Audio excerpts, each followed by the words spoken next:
Dari apa ini? Nama Islam Kijang apa ini? Assalamualaikum warahmatullahi wabarakatuh. Apa ciri-ciri bank yang menjalankan proses riba? Ya Pak ya. Jadi kalau kita baca kajian dalam Islam, bank mana sih? Ya ciri-cirinya ya yang mengandung riba. Ya ini kalau kita lihat di bank-bank konvensional, sebab kalau Islam itu kan sistemnya murabahah, ya bagi hasil. Tapi kalau konvensional cenderung tidak begitu Pak. Ya, yang tidak boleh minjemin ya nek kelebihannya, itu yang nggak boleh. Minjemin kelebihan. Ya, saya pinjam sama Pak DKM uang, saya pinjemin 300 juta. Besok kembaliin ya 320 juta. Nah itu 20 juta itu yang riba, kelebihan. Itu yang tidak boleh. Ya, konvensional kan begitu. Dia nggak mau resiko. Ya, mau hilang, mau rusak, mau duit itu mau gimana habis. Yang penting nanti ke depan kembali 300 bersama bunganya 20 juta. Nah, itulah salah satu ciri-cirinya. Ya kan ya, itu nggak boleh. Lain halnya Pak, saya pinjemin sama DKM 300 juta, waktunya sebulan. Saya nggak pernah ada perjanjian apapun, saya cukup minjemin sama beliau. Ya, sebulan ternyata benar beliau kembalikan kepada saya.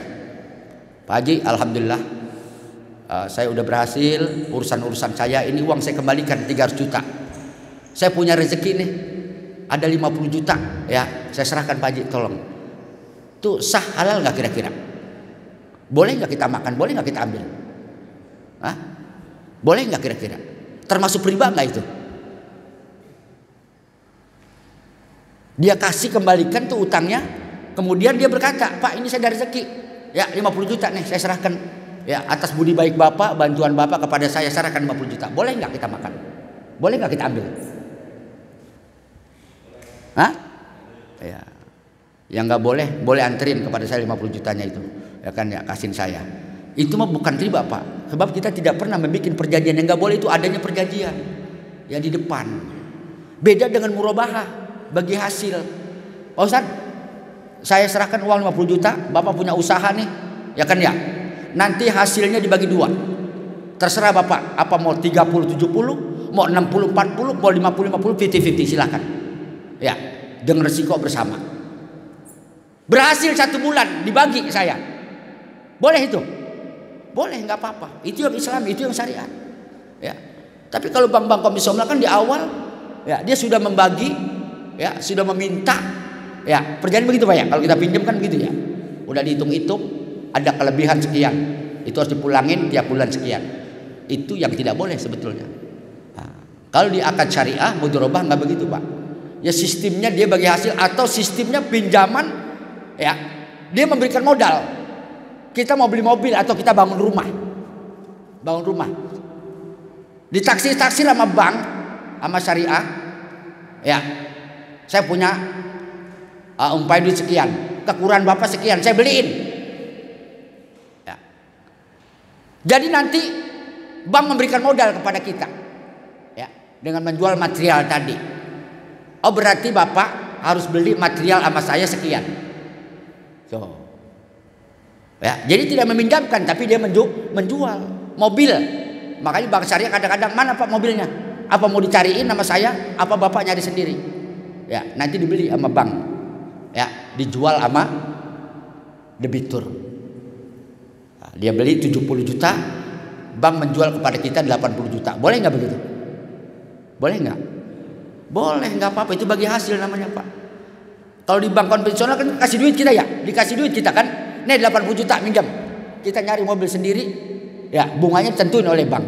Nah, begitu. Kalau di syariah nggak begitu. Ya, nah, beda pada akadnya tadi Pak. Sebetulnya hampir mirip tapi akadnya berbeda. Ya, itu. Makanya beda akad di kita aja berbeda. Tuh. Jadi yang ada murabahah, ya mudaharah, itu sistem-sistem yang ada dalam Islam. Makanya kadang-kadang praktek-praktek hampir sama. Ya beda di akad aja kadang-kadang. Sebetulnya dalam pelaksanaan hampir sama, beda di akad. Ya, sebab kapitalis begitu tadi Pak. Kalau kapitalis kan mementingkan diri sendiri. Ya, pemilik modal itu. ya yang akan kaya. Sebab dia nggak akan terjebak dengan kerugian. Itu kapitalis. Ya. Dia tumbuh subur, dia kasih modal, dia nggak mau tahu. Nah, yang penting gua nggak balik sama bunganya. Nggak mikirkan resiko dia. Itulah kapitalis, memperkaya diri sendiri. Maka tidak dibolehkan dalam Islam. Ya, yang benar apa? Modal, resiko bareng-bareng. Kalau besok rugi sama-sama. Kalau untung sama-sama. Begitu praktek ya, di bank-bank Islam begitu. Jadi ciri-ciri salah satu seperti itu tadi. Itu salah satu ciri-cirinya. Ya, itu. Jadi itu yang berkembang. Ya, maka sekarang mulai orang-orang Islam itu mulai lari, Pak. Bank-bank juga mulai mendirikan dari syariah, BCA syariah. Ya, ada rasa ketakutan juga. Karena jaminan bank Islam ini lebih kuat daripada bank konvensional. Satu saat mereka akan lari. Ya, akan lari. Karena ternyata porsi pembagian itu ya lebih terjamin. Ya, sebab kalau rugi juga bersama. Tapi dibutuhkan kejujuran tadi. Jangan untung ngaku rugi, ya itu yang nggak benar, ya kan ya. Itu artinya menghancurkan model bank kita sendiri seperti itu. Ya, itu yang pertama. Kalau tidak nanti ditanyakan bisa secara langsung. Ini yang kedua, Pak Ustadz, bolehkah bisnis jual beli palas? Ya mata uang. Bolehkah jual beli saham? Apa hukumnya, halal atau haram? Saudara-saudara, bapak-bapak, ya tren ini adalah ya produk, bukan produk Muslim sebetulnya.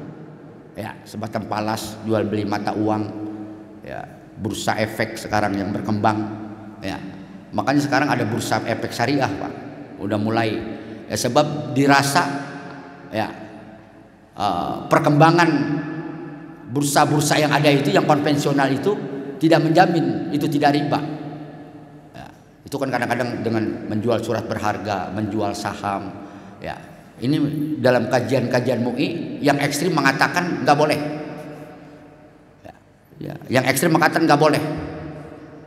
Ya, sebab ya tadi di situ, ya dengan resiko yang luar biasa. Ya kan resikonya luar biasa, gambling Pak orang. Itulah yang tidak. Kemudian ulama-ulama kita mengatakan, kenapa? Tadi unsur gamblingnya lebih besar. Banyak orang begitu masang, begitu naruh, ya ratingnya turun, berat aja, habis hancur dia, game sudah, ya, nggak bisa main, jadi kayak judi akhirnya. Nah, itu, ya, seperti itu. Ya, tapi ini mulai sekarang disyariahkan dengan jaminan-jaminan, ya sehingga kalau terjadi apapun ini ada resiko besar bisa ditanggulangi. Kalau sistem-sistem sekarang kan nggak ada, Pak. Kita naruh saham, kalau rating turun kita rugi, ya udah, resiko kita tanggung. Jadi kayak gambling gitu, kayak judi, ya seperti itu. Ya, yang terjadi itu ya Pak Ustadz ya. Coba dah Bapak main sendiri palas. Kalau kita nggak punya ahlinya, kita main sendiri di rumah apa gimana, ya akan terjadi seperti itu. Kita nggak bisa baca. Ini trennya lagi naik apa lagi turun, ya bisa hancur kita. Nah itu, jadi unsur gamblingnya itu Pak, yang dikedepankan oleh para ulama, sehingga MUI mengatakan yang ekstrim nggak boleh. Ya. Tapi kan itu sulit kita hindari, karena inilah memang perkembangan zaman. Ya, ekonomi sistem sekarang itu harus begitu. Makanya orang berupaya, ulama membuat apa tadi? Ya palas syariah, bursa syariah. Gimana dia coba?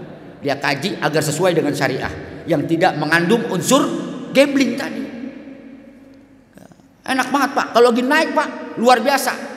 Nggak usah hitungan hari, per jam kita dapat sekian miliar kalau kita uang banyak. Nah itu ya, jadi gampang dapatnya, gampang hilangnya. Itu yang nggak boleh. Ya seperti kita membeli apa kucing dalam karung. Ya, kok dalam karung? Ya, kita nggak tahu kucingnya ini merah putih, kan kita nggak tahu. Ya, jual ikan kita di Empang, Pak saya jual ikan tuh, ya 5 juta. Dilihat sama dia, wah tenggakannya bagus, wah ikan banyak Pak, banyak tuh ikan, pas, ya, wah banyak banget ikannya, berani, karena lihat dari tenggakan tadi. Begitu dia keringin, ternyata bang ada 20 kilo, bayangin, 5 juta 20 kilo, merasa rugi nggak dia? Merasa rugi nggak? Nyesel nggak? Nyesel Pak, suwe banget katanya. Ya, 5 juta 20 kilo, ini mungkin ikan tadi lapar Pak, nggak pernah dipanin seminggu, ya kan ya. Begitu lempar cap dia kira banyak ikannya, ternyata 20 kilo 5 juta. Nyesel. Itulah ya, membeli kucing dalam karung. Ya, nggak boleh, nggak boleh. Jual singkong belum dicabut udah dijual, borongin. Gede-gede batangnya.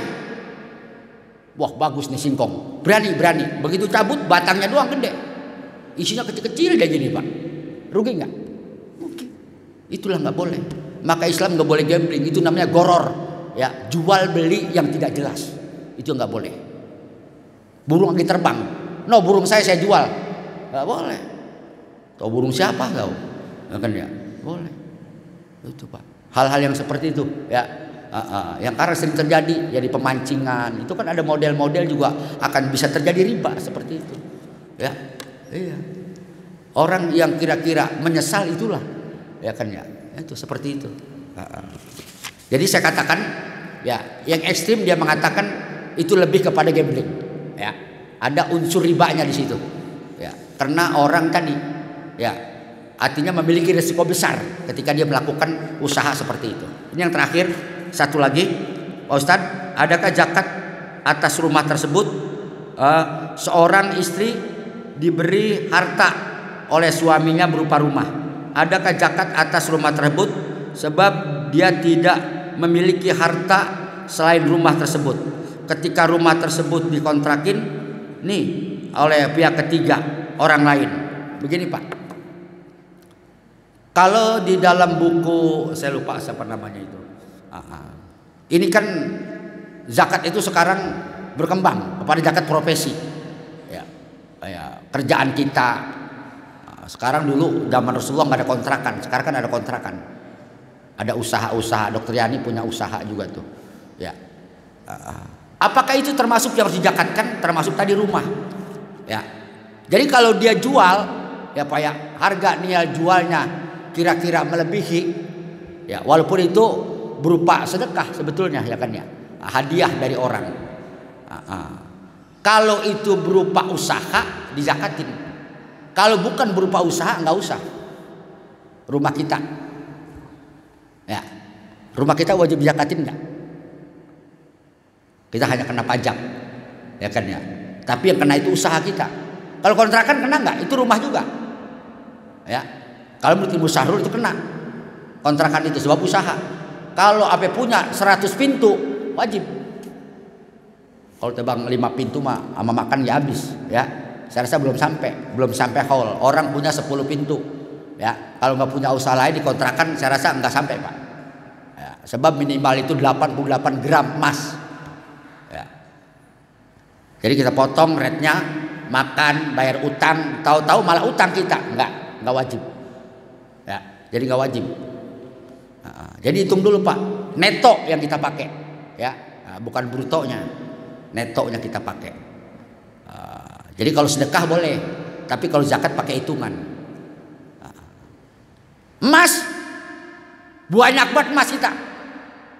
Kalau kita simpan emas itu wajib kita zakat. Asal sampai nisab 88 gram kita simpan wajib zakat. Tapi kalau emas kita pakai sama bini kita, udah neng, lu pakai biar nggak zakat. Ya emas sampai 4 kilo, pakai leher, pakai tangan, pakai di kaki, ya kan ya. Kena zakat nggak kira-kira itu? Hah? Enggak, tapi curang orang itu. Ya curang, dia pelit coba ya. Iya 5 kilo dipakai semua, ya kan ya. Itu curang namanya Pak. Memang nggak wajib dia zakat, tapi Allah marah sama dia, ya kan ya. Itu kan hanya apa? Direkayasa sama dia kan begitu ya. Iya, nggak boleh.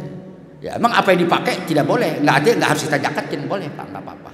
Jadi seperti itu. Tadi terkait dengan rumah hadiah kepada istri kita, kalau itu dipakai nggak perlu zakat Pak.